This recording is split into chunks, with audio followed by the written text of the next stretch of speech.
ഏത് മേഖലയിലായാലും നമുക്ക് പറ്റുന്നതാണോ? അല്ല. അനുവദനീയമല്ലാത്ത ഒരു സാധനം നമുക്ക് ഇവിടെ പറ്റില്ല. അങ്ങനെ തന്നെയാണല്ലോ. ഒരു കാരണവശാലും ഇത് പറ്റില്ല. അപ്പൊ ഇതുവരെ പരിഹസിക്കുന്നതിനോട് എന്താണ് അഭിപ്രായം? പരിഹസിക്കുന്നതിനോടൊന്നും എനിക്ക് അഭിപ്രായമില്ല. ഞാൻ കണ്ടിട്ടില്ല പടം. പരിഹസിക്കുന്നതിനോട് എനിക്ക് അഭിപ്രായമില്ല. ഒരു കാരണവശാലും ഇല്ല.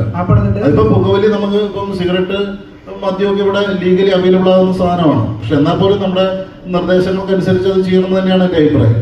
കാരണം അങ്ങനെ ഒരാൾ പിടിക്കപ്പെടുമ്പോ ബാക്കിയുള്ളവരും കൂടിയാണ് ആ സംശയ ദൃഷ്ടിയിലേക്ക് വരുന്നത്. അതുകൊണ്ട് അത് ക്ലിയർ ചെയ്യാൻ വേണ്ടി ചോദിച്ചതാണ്. അല്ല, ഞാൻ പറഞ്ഞു, ഞാൻ ക്ലിയർ ചെയ്യാൻ വേണ്ടി പറഞ്ഞാണ്. ഇപ്പൊ ഞാൻ പറയുന്നത്, നീ കണക്കൊന്ന് ആലോചിച്ച് നോക്ക്. നീ കണക്കൊന്ന് വെച്ചിട്ട് നീ ഒന്ന് ആലോചിച്ച് നോക്ക്. കറക്റ്റ് അല്ലേ? എനിക്ക് അങ്ങനെയാണ് തോന്നിയത്. എനിക്കിപ്പോ നീ ഒന്ന് ആലോചിച്ച്, ലഹരി ഉപയോഗിക്കുന്ന ആളുകൾ എത്ര നാൾ ജീവിക്കുന്നതാണെന്ന് നിനക്ക് മനസ്സിലായിട്ടുള്ളത്? എത്ര നാൾ ആരോഗ്യത്തോടെ ഇരിക്കാൻ പറ്റും?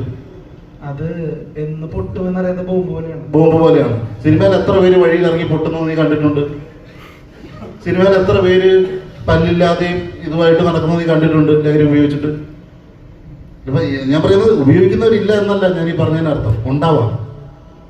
ഉണ്ട്. പക്ഷെ അത് അത്ര വലിയൊരു അളവാണെന്ന് എനിക്ക് തോന്നിയിട്ടില്ല. വലിയ ഒരു ഭൂരിഭാഗം ആൾക്കാരും ലഹരി ഉപയോഗിക്കുന്നവരാണെന്ന് എനിക്ക് തോന്നിയിട്ടില്ല.